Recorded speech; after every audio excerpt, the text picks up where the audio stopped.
This episode of the Check Out This Record podcast to you by GuitarExclusive.com. Visit now for buying guides, reviews, and more. GuitarExclusive.com.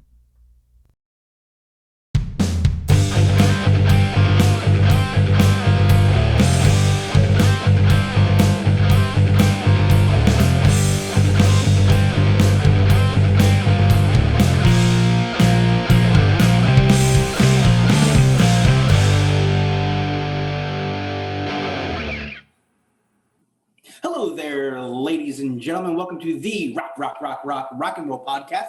Check out this record. My name is Mark, and with me, as always, my good buddy Frank. Hey, Mark. Bonjour.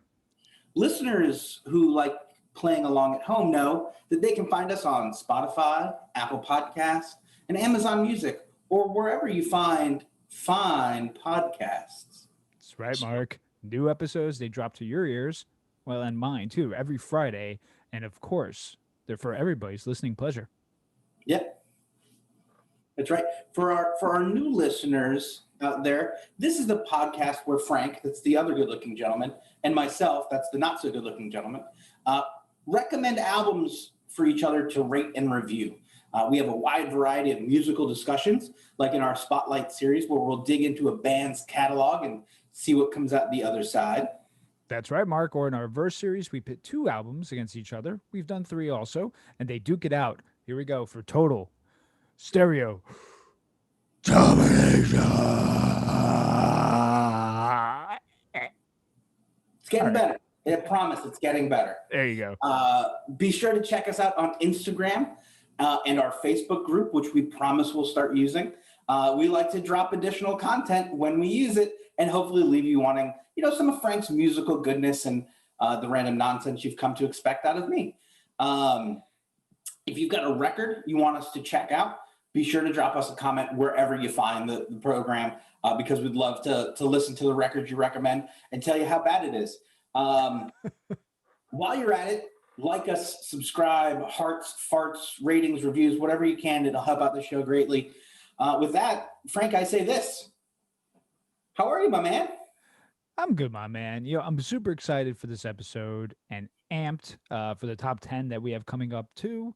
We're talking about a band here that's been around since 1979. And Mark, I personally don't think they get enough credit. And I think that's a great segue for you to tell us about the band. Yeah, absolutely. My pleasure, Frank.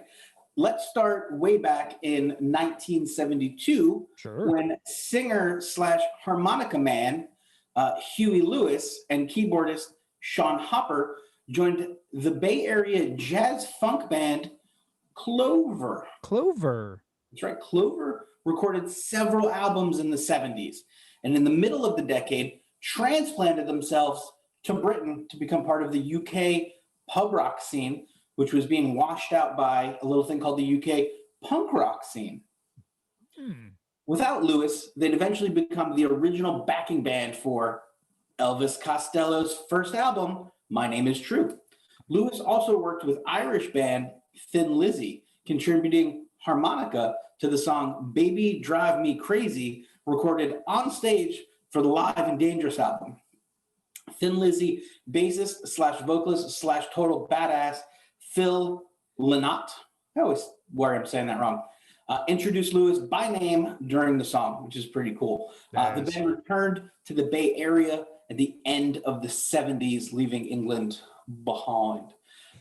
Clover's main competition in the Bay Area, right, because obviously this is back when bands had rivals. Right. And in the Bay Area jazz funk scene, that band was called Soundhole, whose members included Bill Gibson, on drums, saxophonist, rhythm guitarist Johnny Colla.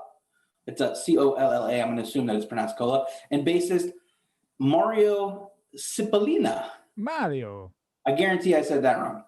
Like Clover, Soundhole had spent time backing the famous singer and recording artist Van Morrison. I wrote that kind of funny, and I'll be honest with you, I don't think that Clover ever backed him, but definitely the guys in Soundhole backed up the great Van Morrison. Anyways, after getting a singles contract from Phonogram Records in 1978, Huey Lewis uh, joined Hooper, Gibson, Cola, and Cipollana to form a new group, Huey Lewis and the American Express. Oh, I know, curveball, right? a Uh, curveball. although they played gigs under this name in 1979, they recorded and released a single simply as American Express. The single, you think I screwed up names before? Wait till this messed up word. Exodisco, a disco version of the theme from the film Exodus. I believe starring Charlton Heston. I don't know. Anyways, the single was largely ignored. The B side of the record, Kickback, was a song that had previously been performed live by Lewis and his former band, Clover. In 1979, the band was joined by lead guitarist Chris Hayes and moved to, oh man, this is going to be a tough one. Chrysales Records, Chrysalis. However the fuck you say that word, Records. My podcast. I'll do what I want. Chrysalis, maybe. Yeah. Uh, thanks for putting up with me, buddy. Yeah, I love it. Love which it. Occurred, which occurred after their demo tapes was heard by Pablo Cruz, manager of Bob Brown. I'm not really sure who Bob Brown is or Pablo Cruz, but apparently they heard it. They got this demo tape made. Bada bing, bada boom. That's how the American Express single happened. Anyways, the record company, because I can't say the name of it, feared that American Express would be trademark infringement from the credit card company, so they had to change their name. I could see that. Later, in 1980, the band released their first studio album, a self-titled LP, Huey Lewis and the News. It went largely unnoticed. In 1982, the band released their second studio album, the self-produced Picture This. The album turned gold. Gold. By the breakout success of its hit single, Frank. Do you believe in love? Right, written by former Clover producer Mutt Lange. What a great name. Largely because of the single, the album remained on the Billboard 200 album for 35 weeks, Frank, peaking at the very awesome number 13.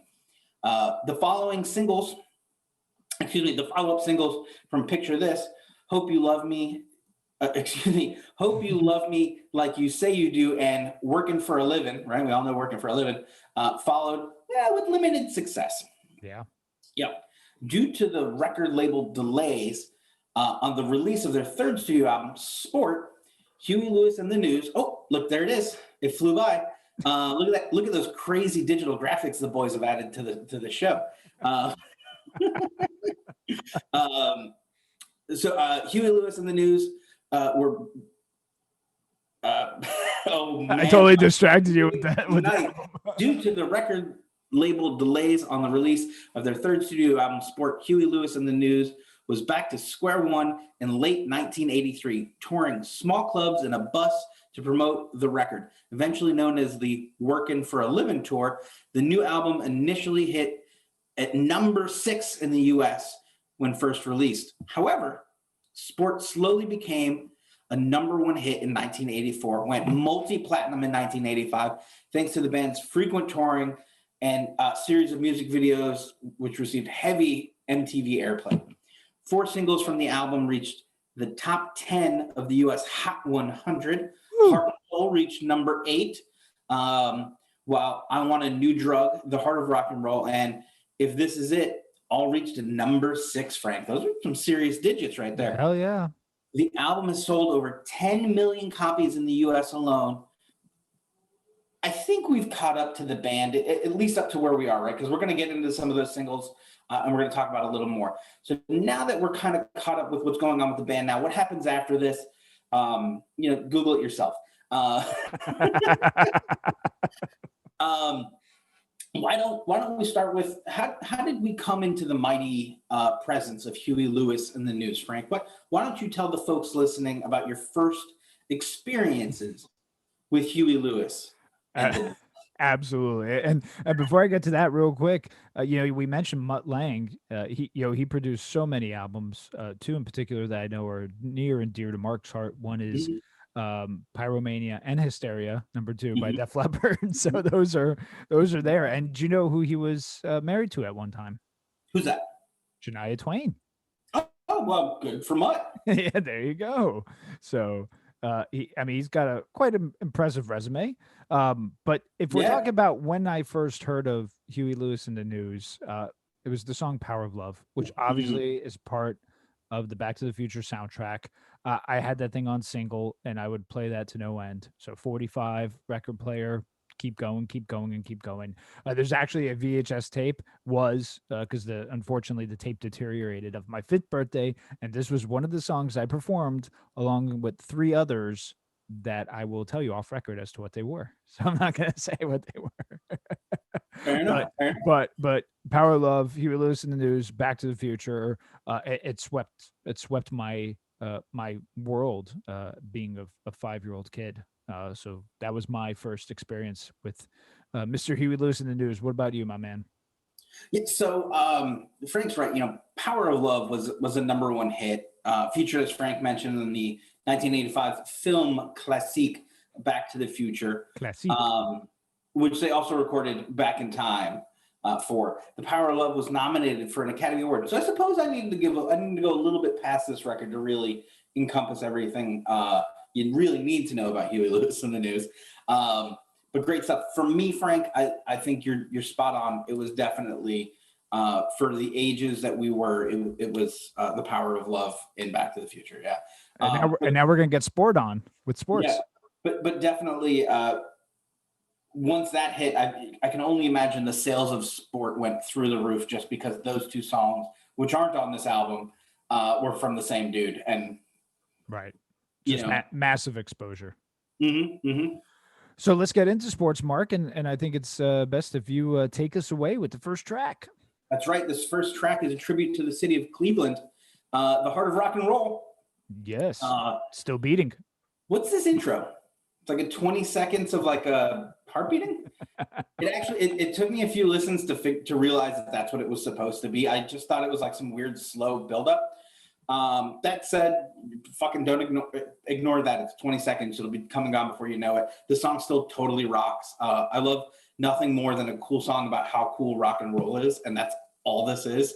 The band delivers kind of a classic 50s style rock and roll romp.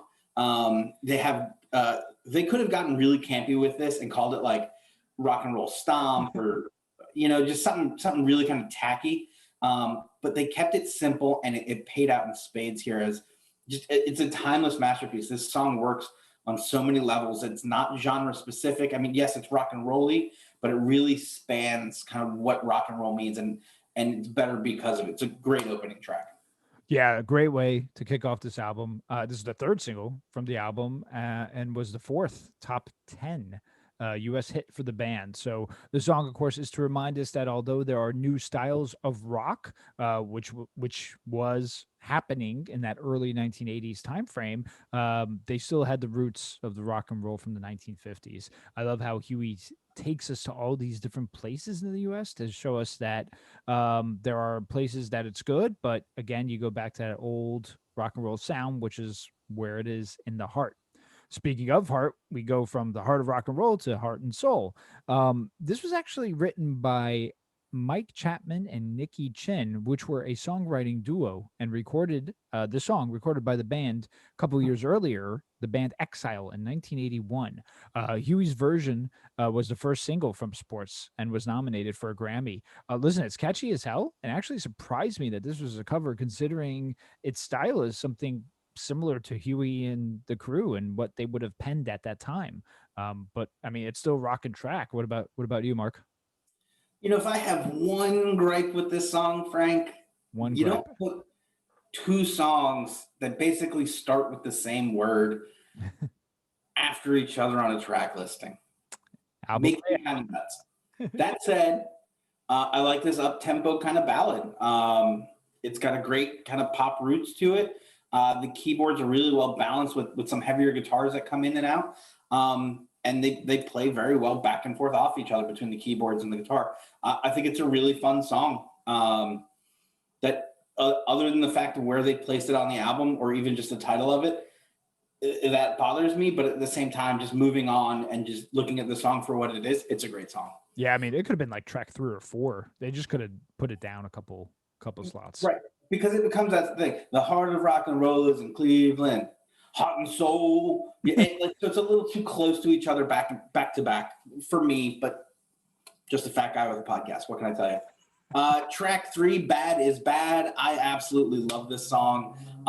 They just came out of the gates with this kind of stammered shuffle. Sounds a little doo-woppy on top of, just a really great opportunity to shift down in gears while doing something a little fun, keeping that tempo a little lower. You get a little bit of ZZ Top on there. Yeah.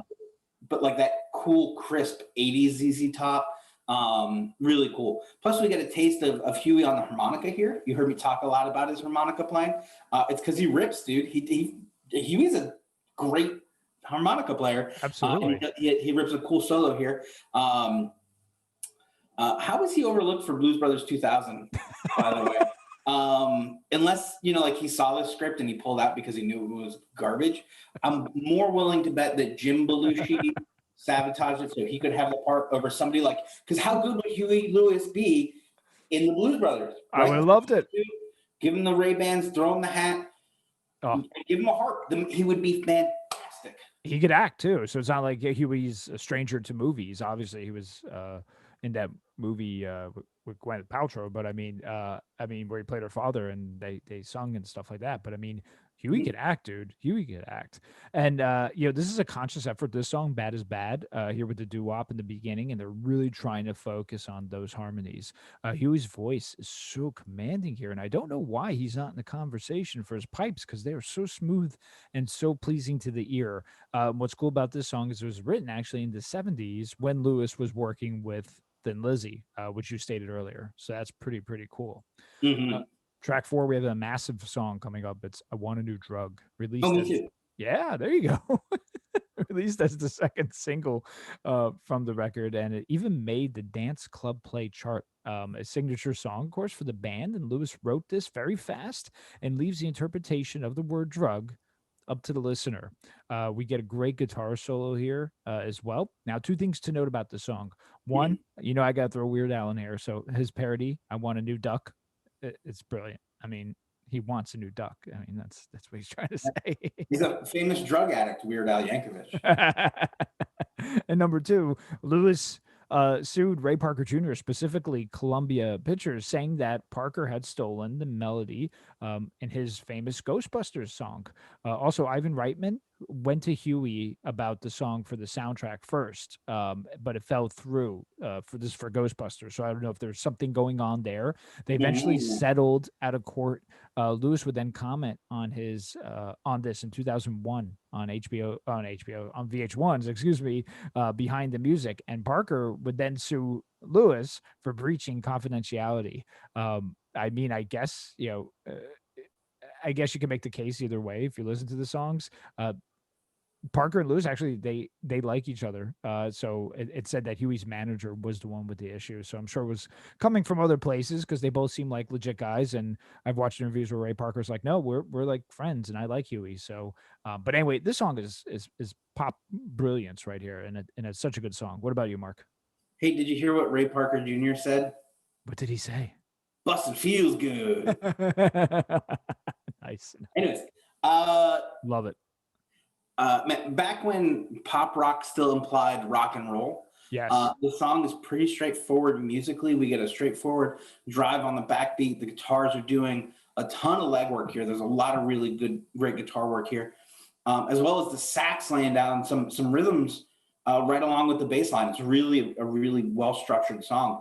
I like the idea of this as a commentary about the 80s party scene and the excess that comes with it, so that people can justify searching for a new drug, just to kind of outdo their buddy. It's an interesting, if you take drug for what it is and you look at it that context, and certainly for when it was released, it's an interesting commentary if that's what he meant. But again, he's been cool enough to be vague so that it's up to you, right? It's up to you and I, and that's what's pretty cool.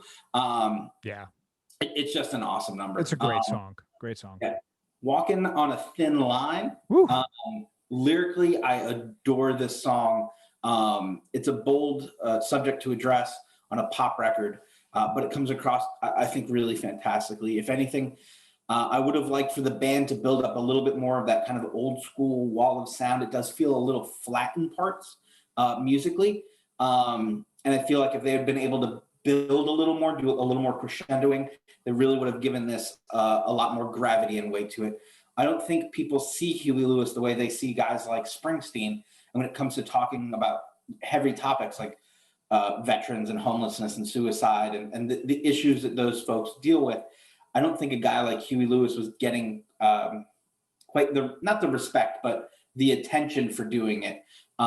Because this is, it's an otherwise gorgeous song, and it's just one of those tracks that, it's interesting to hear somebody from his point of view talk about, the friends and family he would have had in Vietnam. It reminds me a lot of my dad's experiences and what he's talked about and the struggles with it that deal with, spending time in combat. So it's a really interesting song. I was really surprised to find it just kind of nightly tucked into this record. I would have liked musically a little bit more for it. But I think it's an absolute beautiful effort. I would love to hear this on an acoustic guitar.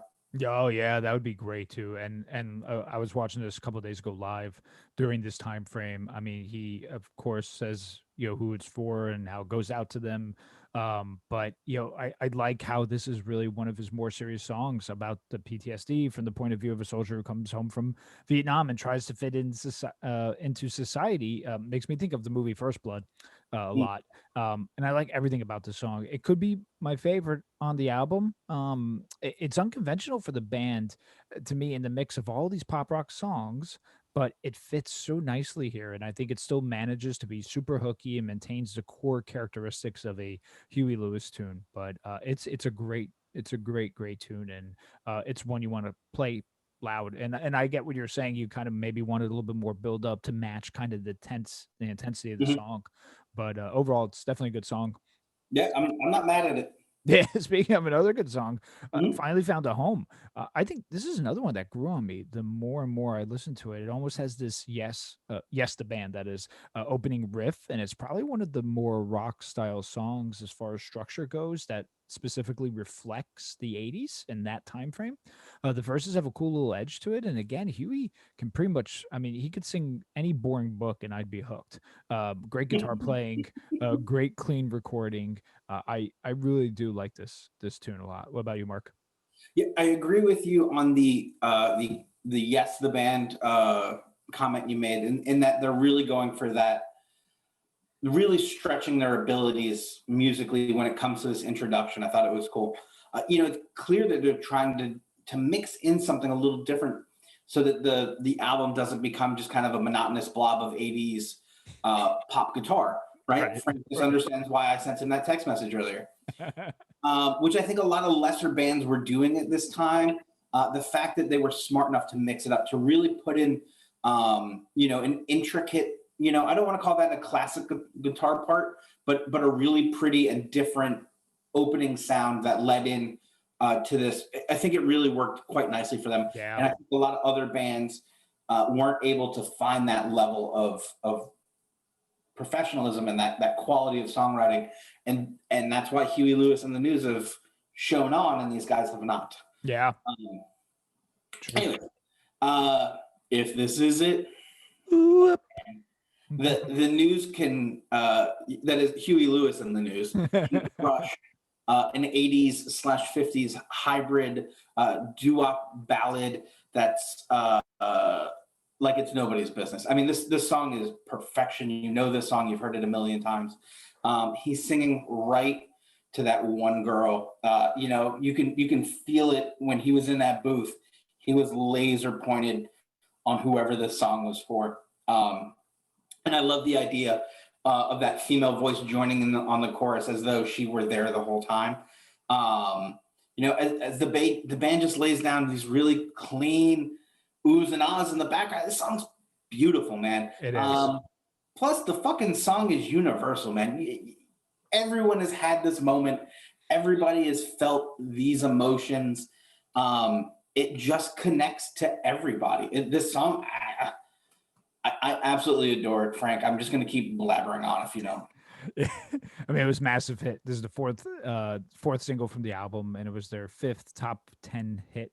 I mean, the video was always cool when it would come on rotation, and they're on the beach, and you got the boardwalk for backdrops, and it's a love tune, but done so well and so catchy. And the band seems like they were having a great time with the recording of the video. I mean, there's nothing here we have to uncover as to what the content is about. We know what it's about, but everything is firing on all cylinders, and Yeah. this is just an absolute great right pop song. And when you have this and you have a bunch of likable people like Huey Lewis in the News, I mean, people could tell me and Mark all day long that we're not into pop. Oh, we are, but it has to meet, of Yeah, course, we're our just what pop, yeah, exactly. We right? has to meet our course requirements, and this meets our requirements for Oh, sure. Yeah. So this is fantastic. And on the following album, Happy to Be Stuck with You is another fantastic one too. But the next track is You Crack Me Up. This is was it more a song about me and you? yeah, of course, because Okay. Mark, you crack me up, my man. So this is more of an 80s feel here. I really like the upbeat nature of the music, especially the drums, and with the delay on the guitar, and you get the introductory with the keys going on. I envision many people in the 80s and their convertibles just driving and blasting this tune. Not a ton to go over here, but it's an enjoyable tune, man. What about you? Yeah, you summed up everything I want to say pretty perfectly there, Frank. There's not a lot to unpack here. It's just a classic 80s pop number, kind of at its best. I'm surprised this wasn't a single. Um, Yeah. it feels like he wrote this for a nondescript John Hughes film in the hopes that it would land, but it just never made it. And whatever, it's a fun It's fun. little tune. I mean, it's a great little pop number that, like I said, if you found certainly in the '80s, if you found the right movie for that, it would have been everywhere. You're right. You're right. Hands down. Totally agree. So closing track 9, Yeah. Honky Tonk Blues. This Hmm. I was a little surprised. Hmm. Huey paying tribute to the old honky tonk bands that came before, and that had an impact on him. I like the way the band mixes different sounds together for this record. So having a country blues number here mixed in with these kind of pop gems, and those few little ballads we talked about, and then of course all the old school rock and roll. It's a fun number. It works for the band. I think it shows a little depth and range. And maybe I kind of feel like this is maybe an attempt to get the band on some more country style radio stations to have a little bit more playability that in that direction. But I don't know that it ever worked out. I don't know that I really care. I mean, it works. It's a lot better than the Red Hot Chili Peppers end of that album, Red Hot. But they don't play it as a joke, Right. Right. which is why I brought that up, because they're being serious about it, and they're doing it justice. It's a tribute. It's a tribute. Yeah, absolutely. And I think that's where it comes from. And you can pick up on those things. It's not a joke, at all. I mean, you get a cover here of the OG, and that's Hank Williams. One of the absolute originals. Great tribute. Listen, he was lost at the age of 29, which is insane. We know where these guys' influences are, and they're trying to bring it all in. And I think it's a great way to close a very lighthearted album. And again, I like you said, Mark, I think it's a showcase for them that they could really play anything, and they want their influences to be known, which I get and I respect. Yeah, so it's a cool way to end an album, short album, but it's a cool way to end it for sure. Yeah. Wow, Frank, that was one heck of a trip down the old nostalgia rabbit hole. Why don't I tell you my final thoughts on it? Would you be so kind? Mark's final thoughts. Well, okay, but just because you asked, sports. Wait, it's not sports. It's just sport, right? I have sports. Right. Oh, it's sports. Okay, never mind. I said it wrong earlier. Sports is far more than a trip down a nostalgia rabbit hole. If you want it to be, look, put on this record casually, and it's fun. It's lovable. It'll spin. You'll have a great time. It's going to be the hits that you want to, and the rest will just be kind of nice filler that fits into the background. But give sports a spin in your headphones and just sit with it. And the news will blow you away with their clean and well arranged party anthems. They'll keep you bopping as they transition from solo to solo and show off the craftsmanship that goes into a well balanced and bouncing rhythm section. I have a few issues with this record. The heartbeat is muddy and confusing as the record opens, but again, that's just me being a little bitch about it. And I really don't like that they used Heart of Rock and Roll and Heart and Soul back to back on the track listing. It's a little too close together, especially considering how short these songs are. I'd like a little space between them. And as Frank said, perhaps bad in between. We can figure something out, guys. Call me. And I'd like some more flair out of the band on You Crack Me Up and a few other songs. Just a little bit more oomph and a little more punch. But otherwise, I really enjoyed this record. I'm giving it a solid 8 out of 10. What do you think, Frank? Yeah. So first thing is I have to say this when you were just saying that right there, Mhm. and my face hit a shadow, and I noticed how it looks like my mustache is more potent than everything else, and I said, God, I look horrible.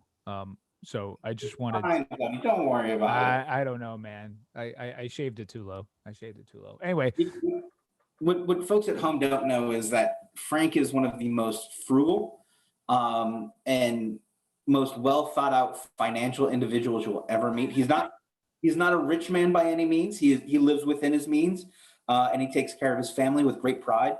One of those things includes allowing his wife to cut his hair because it's free. And I got to be honest with you, she kind of butchered you. just a little bit. That's why Frank's concerned about his mustache. So Yeah, if absolutely. you're watching this on YouTube, I apologize. you can see that Frank is still a very handsome man. But in an effort to save literally $10, he let his wife shave his beard. It's the Greek in me. The Balkan. Actually, the Balkans is what came People back. must listen to us and go, Jesus Christ, these two. Like, I what do they- know. I know. Oh, so annoying. All right, so let's go on task. So, final thoughts about this album. This is a super fun record. It brings an immense smile to my face, and it embodies everything that the '80s had, and that was going on. But it still pays tribute to what was important and what influenced the band. Huey's voice to me is super underrated, and maybe that's because of his linking to the pop world. As to why this occurs, I'm not quite too sure. This doesn't mean they can't crank out serious tunes though, like Walking on that Thin Line. But with an album like Sports, you could see why this band was massive in the '80s, and they were getting called on for these blockbuster soundtrack tunes. It's a time capsule, but you could also blast this thing and just get pure enjoyment out of it. The band themselves, they really do a great job playing tight with each other, and if you watch it live, you will see the exact same. It's a great and concise album, and you could put it on and just let it play. I rate it about an 8.5, and that's because we get 2 covers here. So I would have liked to have seen more originals, even though Heart and Soul, I think, is the best version of that song done by the News. But, another original here or there. But other than that, it's a great record. I'm so glad I own it, and I play it very, very often. And it was super fun to go back and review, man. Yeah, man, this album was fun to listen to all week. And I really did. Like, I put it on all week in the car with me. I had my boss with me in the car this week, and we just listened to Huey Lewis. And you know what? Everything was a little bit better. See? Good moves. And I would like to point out, Frank and I mentioned it last year. Last year, he released Weather. Yes. And that's a really cool record. If you've ever prove to me that he's not just a pop star, listen to that record. It's a great record. It is. And it came up like out of nowhere too. And you're just like, what? Yeah. I feel like it's time for the top 10 list. Top and 10. It's like an elephant in this room. I know. I'm so excited, dude. We really started talking about something. What was it we were going to do for the top? I forget. Dude, I can't contain myself, man. I really can't with this top 10 list that we have lined up here, which was your idea. I want to give you full credit. So I'm gonna let you introduce this, but I can't contain myself. I'm just so excited. Go ahead, Mark. Tell everyone what it's about. This is our it's kind of a mishmash tonight because we're doing Huey Lewis, and Power of Love was such a big part of our childhood, and obviously because Back to the Future was such a big part of our childhood. So you can't say Huey Lewis to Frank or myself without us thinking about Back to the Future. Tonight, our top 10 Back to the Future moments, everything from behind the scenes stuff to literally just moments in the movies.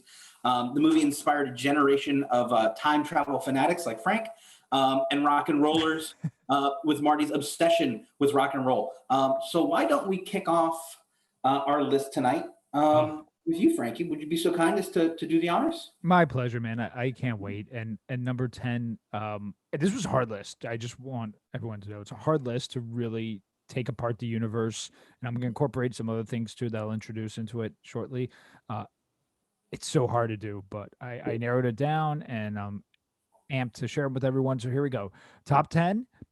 I titled this I'm Afraid You're Too Darn Loud. Right. When Marty and his band, the Pinheads, which I wonder if that's a Ramones reference, by the way. Probably. Right. The audition for the Battle of the Bands, and the judge says, I'm afraid you're too darn loud. Well, that was Huey Lewis. And the song they were performing was Power of Love. So since we were mentioning Huey Lewis and obviously reviewed one of his albums and he had the soundtrack song, I feel it's fitting that that's where I begin. So that's my number 10. What about you, Mark? So for me, number 10, Frank, did you know director Robert Zemeckis and writer Bob Gale originally got the idea of Back to the Future by stumbling upon by a high school yearbook of Gale's father and wondering whether or not they would be friends with their teenage parents. Yep. They developed that idea into a movie screenplay and tried to find a studio who would let them make it. They tried and tried and tried again. And actually, they failed miserably, Frank. The script was rejected over 40 times. Wow. It's great. Hey man, you keep trying. As we always text each other, Stan Lee created Spider-Man at 40, right? So 44. 44, sorry. So you keep trying. Messed up time. All right. So now you have still time. So number 9 is titled Rejuvenation Clinic. So in part 2, when Doc gets Marty and they go to the year, a really distant year in the future called 2015, and they're getting out DeLorean. Doc is telling Marty that he went through an overhaul at a rejuvenation clinic, and you wouldn't think that Marty would recognize him, even though he looked exactly the same. I mean, it's a testimony to Doc's bizarre personality, and nobody else played that better than Christopher Lloyd. So it was just ecstatic. It was just so funny, and I was always ecstatic when this part came on because he looked the exact same, but he was worried Marty wouldn't recognize him. And so that's mine, number 9. What about you, man? Number 9 is called Billy Zane is a Punk Bitch. Many people recognize Billy Zane as Match in Back to the Future, one of Biff's thugs, and know that was his first appearance on film. But Frank, did you know in Back to the Future 2, we get the first on-screen glimpse of a young Elijah Wood playing a quote-unquote antique video game. When Marty shows off his shooting skills, 8-year-old Elijah Wood scuffs at the ancient technology. It is Wild Gunman. Oh, man. Speaking of Wild Gunman, number 8 is Clint Eastwood. So I love in part 3 when he's getting ready to go back to 1885 and he mentions Clint Eastwood and Doc says, who? And Marty points to a movie poster for a film called Tarantula, which featured one of the first appearances of Mr. Clint Eastwood. So pretty funny that all ties in together. But yeah, number 8 is Mr. Eastwood. So it's pretty well known that Eric Schultz was replaced by Michael J. Fox. But what most people don't know is that it cost a lot of money to make that switch. The budget had to be trimmed in order to in other places in order to accommodate the switch. One of the biggest changes was completely removing an atomic bomb blast. Yeah. That's right. Doc and Marty were going to somehow travel to 1955 Nevada and use the nuclear bomb test site as a source of power to get the DeLorean back to 1985. Fortunately / unfortunately, they didn't really have the time or the money. As a result of Schultz's firing, we have Stolz. I don't know why I called him Schultz. Eric Stoll's firing, we have the awesome clock tower scene we all know and love. Yeah, I don't know. Apparently, I don't like the guy from Peanuts either. I don't know. I thought you said Scholes, like Dr. Scholes. Oh yeah, no. If you can, right, you catch those clips out there of Eric Stoltz playing Marty, and it's such a different tone. It's I can't such even imagine. yeah, it's such a different tone, and everything is way more serious. And Mm. he tried to do the whole character actor bit, but then when Michael J. Fox came on, What are you gonna that character actor about like an 18-year-old kid? Like, right, right, I know. Oh man. So my number 7 is when Marty met Doc. So I'm pulling this actually from the Back to the Future comic universe, mm, which Bob Gale had a hand in too, which is really cool. So if you ever wondered how Marty started hanging around this wild-eyed Doc, well, the comic explains that. And Marty mm. wanted to see why Doc was a lunatic and broke into his lab. And fascinated by all the cool stuff there, Doc finds him and he offered him a part-time job. So that's kind of how they started hanging out, because it's always weird. It's like, right, how did Marty and this Doc just So he start hanging wasn't out? buying drugs from him, No, no, no, no. and he wasn't selling drugs to him. Well, at least not according to the comic. Okay, okay. I'll give Bob Gale that. So number 7 kind of piggybacks off of my number 8. The legendary DeLorean was almost a fridge. What? That's right. I think that's where the nuclear blast came in. I think they were trying to like power the fridge into getting back to. I don't know. Anyways, Steven Spielberg shot the fridge idea down and said, "No, let's save that for when I ruin Indiana Jones." Frank, That's awesome. thank you. All right. So here is when young Biff meets old Biff in part 2, when old Biff steals the DeLorean and goes to 1955 to meet young Biff.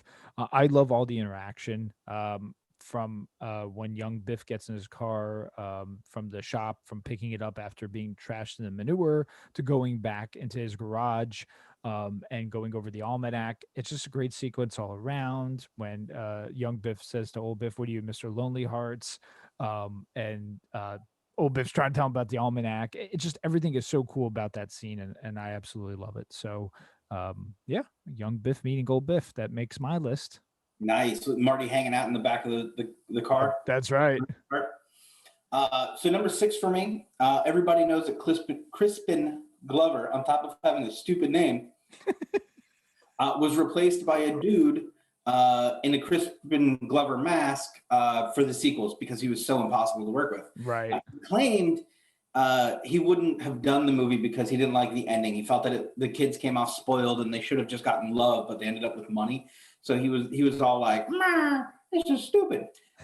The studio says that he just asked for way too much money and shoot him out the door and replace him with just a dude wearing a mask that looked like him. Either way, he was able to sue the people making the motion picture for using his likeness, which is kind of a bummer because nobody likes when somebody sues other people. But it did make it so the Screen Actors Guild would change their guidelines to protect actors and their likenesses, which is kind of cool because that way they just can't use a fake Frank or a fake Mark. They've got to pay us for who we be. So Hollywood, we're here to take your money. I love it. And anyone else who wants to spend money on us, send Of us course. Send us. Yeah. Number 5 is titled A Different Perspective. One of the reasons why the second movie I hold dear is because when they go back into 1955, it's a different perspective from what we saw in the first movie. I thought it was such a clever thing from a screenwriter's perspective. I know they were toying around with different time periods and places to go. I think Robert Zemeckis said they were talking about the 60s and around that time. But then they said, why can't we just go back into the first film? Whole totally different perspective, new sequence of events. Brilliant. So that's my number 5. Excellent. So for me, Marty leaves 1985 in the parking lot of the Twin Pines Mall. And when he returns, it's the Lone Pine Mall. That's right. A great little detail. After all, time travel, especially to the past, every detail counts. So Marty driving over that little baby pine tree when he crashes in 1955 has this at least one long-standing effect. Really cool attention to detail. that I think a movie not quite so sharp would have missed. Certainly, if there'd been a fridge, that joke. I mean, maybe it's the one pine and one fridge mall. Every little detail counts, right? Every little detail, Frank. Like an Hot Tub Time Machine when he throws up on the squirrel, and then the squirrel shows up on the in the game. Yeah, I mean, you're not helping your argument for time travel movies. I'm kidding. There's not many to But- choose from, for the record. There's No. really not. I know. I'm sorry. All right, number Don't blame 4. me. I'm not Hollywood. Thank you. You're gonna like this one, Mark. Number 4 is ZZ Top. Mhm. I mean, they made a cameo in part 3, and they played a hillbilly version of their song Double Back. Listen, it's ZZ Top, man. What more can you say? I remember seeing this for the first time and then coming on and just being like ecstatic. I was like, yeah. I get that pop road culture reference, Mom. Pretty awesome. Another band that was just everywhere, especially at that time with Sharp Dressed Man and everything. And they were special, a bunch of people. And the fact that they made it into this trilogy is awesome. So, yeah. Yeah. So if my sports knowledge is wrong on this, Frank, correct me. But Back to the Future 2 almost predicted the Cubs winning the World Series. They were off by 1 year, right? Because they didn't win in 2015. They won in 2016. Right. So really, I mean, they got close. I mean, it's still pretty cool. Plus, when the film was released, Miami didn't have a baseball team yet. So they sort of predicted that too, right? Yes. The Marlins wouldn't make Miami their home until 93. Is that right? 93? That is correct. Pretty interesting that, I mean, no, the Marlins or Miami didn't play them for the World Series, but the fact that they got that close. Yeah, there's a lot of cool. They predicted that little thing. That's pretty cool. Yeah, a lot of cool things in there. First of all, they had the whole allure of the Cubs even back then not winning, which was pretty cool. I remember in high school in '97. The idea that they still wouldn't have won. Yeah, the idea that they still wouldn't have won and they finally win, right? It's so crazy. And what also is, I remember in high school, it was in '97 when the Marlins were about to win the World Series. Everyone's like, "Oh, Back to the Future 2 predicted it." It didn't, but it laid the foundation there for that Miami team, which years later in the early 2000s they would take on the Cubs and the playoffs. But anyway, a lot of cool stuff going on there, and it's just really cool. My number 3 is titled Eat Lead Slackers. This is Gerald and Edna Strickland. That's right, Edna. I'm going to get to her in a second. So I love the Strickland character from the stern disciplinarian principal that likes some of Grandma's old booze, to the gang fighting Strickland that says Eat Lead Slackers. My little one goes around the house saying that all the time, Eat Lead Slackers. So it's just awesome. But Edna is Gerald's sister, and this is from the Telltale Back to the Future game, which is basically a part 4, and you can almost watch it in there. It's 5 episodes. It's pretty cool, and she's one of the main antagonists in the game. And again, Bob Gale had a hand in writing this, and it's pretty cool. They created a whole new character based on a family that we already know in the universe, and they took it and they ran with it. So that's my kind of number 3 Back to the Future universe moment. Very cool.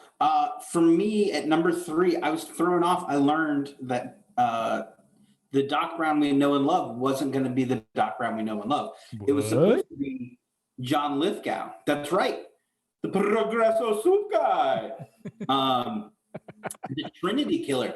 The alien dad from Third Rock. Third Rock. What was going on that show? Fortunately, the filming schedule didn't work out, and Lithgow had to pass, and Christopher Lloyd, with a little elbow ribbing from his wife, decided he took the part. And the rest, as they say, Frank, is time travel history. That's amazing. And if you think about it, crazy, that would have been nuts. But if you think of Christopher Lloyd and you think of what he played prior to that was, say, the character Jim Ignatowski in Taxi, it was kind of the prelude to Christopher Lloyd, or to Doc Brown. Yeah, to Doc Brown. So it was so fitting for him. I can't imagine anybody else as Doc Brown. Yeah, well, especially if we're getting Eric Stoltz as Marty McFly. Oh my God, and John Lithgow. It's gonna turn into like that John Lithgow movie where he becomes a transgender woman and then starts killing like Oh yeah, Starts that's killing right. people for like apparently no reason. It would turn into that. You'd be like, "What is this Back to the Future like slasher movie? I don't get it." It'd be really weird, man. This has nothing to do with time travel. Right. I still want to see this movie.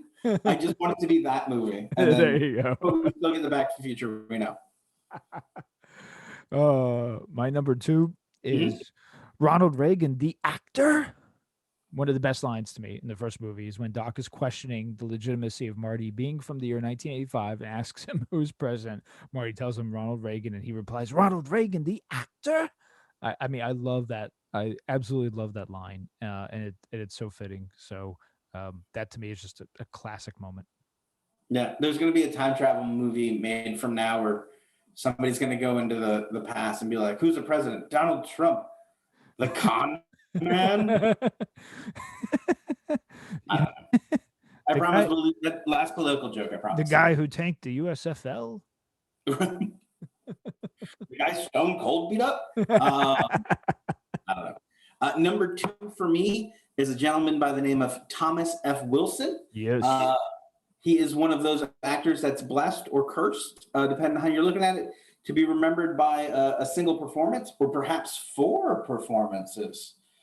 In all three movies, he appears as Biff, young and old, Biff's nephew Griff, and of course his own descendant, uh, Buford Mad Dog Tannen in the legendary part Trey.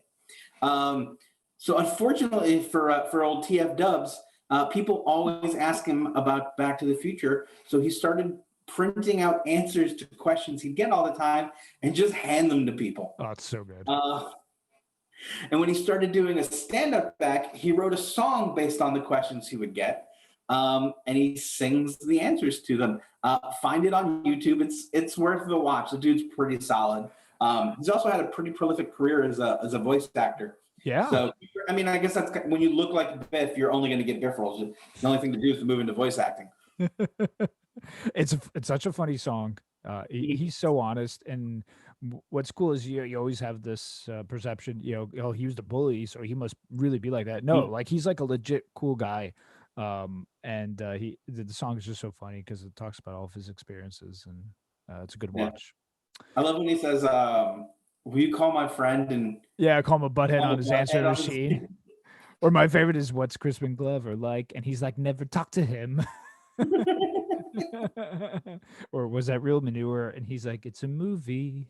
It's Um, pretty great. my You number can go watch one, it on YouTube now. Frank and I sang it. oh, totally, Just totally.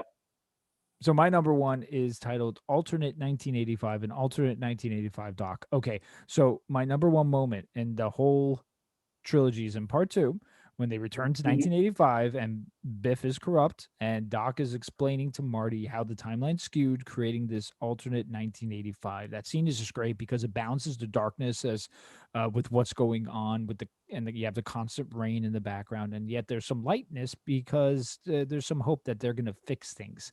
And I just love that whole sequence with Doc telling Marty, this is how we ended up here. To add to this, in the comics again, I'm going to go back to the comics. Regular Doc goes to visit the 1985 alternate Doc that, if you remember, has been committed. He's disguised as a cousin. When he goes in to see himself, he realizes that he's been lobotomized, and that's more than likely done under Biff's command. So it was really cool to have that all tie in then to the comics, and kind of disturbing too at the same time. But that whole aspect is my favorite part. You know, I just realized you could probably count five Biffs if alternate 85 Biff counts. That's right. There you go. That's You right. know, I mean, because he's a little different And, than regular 1985 Biff. well, and So, here's I'm going to throw something else at you too. There's in that game there's a Kid Tannen. Kid Tannen mm, is Biff's father, and this is a speakeasy gangster version of Biff Tannen. interesting. I wonder if he's played by the same guy. My number one, uh, Frank, do you remember that time Marty McFly invented rock and roll? Absolutely. Me too. Me too. Did you know it almost didn't happen? Do tell, my friend. Almost didn't happen. So the old Chucky B, Chuck Berry, held out for what the kids call the big bucks. You know, the crew was ready to shoot. They had the scene all set, Michael J. Fox learned enough guitar to fake it Yes, for the yes. camera. But all they could do was sit back and wait for Universal to find the magic number to get the rights for this iconic song. Any guess, Frank, at what that price may have been? Hmm. I'm gonna have to say $50,000, Mark. Frank, it is $50,000. Ding, ding, ding, ding, ding, ding, ding, ding, ding, ding, ding, ding, ding. Oh, Frank won the game show. Yeah, can you imagine $50,000 in 1983? Woo, that's a spicy meatball. That is a spicy meatball, my friend. Chuck Berry won himself a coin. Woo! What a fun movie! Oh man, it was a fun episode all around, and that Oh, yeah, it was just cool to talk about everything that we talked about. I mean, I just uh-huh. big smiles the whole time, big smiles. Talked about Huey Lewis. Talked about Back to the Future. You played some video games, read some comic books, listened to some music. I'm having a good time. We are. Mm-hmm. Mm-hmm. So, oh yeah, it's my turn. Yes, that's right. So, Mark, what do you want to listen to for next week? I was thinking I'd let you surprise me with a Pogues record. All right. Yes. Okay. So here we go. We've talked about the Pogues. Well, a couple episodes ago where Bon Jovi destroyed one of their songs. Anyway, we're gonna look here at their second album, Rum Sodomy and the Lash, and I think what this is gonna intrigue my good old buddy Mark about uh, Mm-hmm. is that this is produced by the one and only Mr. Elvis Costello. So he had a hand to play in this, which is pretty cool. I think it's a great and mature sounding record. It's not just the typical Irish Celtic folk punk. You could hear the foundations for what's to come with bands like Horse Dropkick and Flogging Molly. But I think this is a really really cool listen, and that the fact that Elvis Costello was involved in it too, I think it's gonna give it a little bit more of a allure to you. So I'm really cool and really excited about checking this one out. What about you, my man? Yeah, I'm looking forward to the day drinking. I mean, checking out this record. Uh, you know, it's that time in the show, Frank. It is. What do we say to our friends and our dear listeners? Say thank you for listening. Stay safe out there, everyone, and ciao. Bye bye.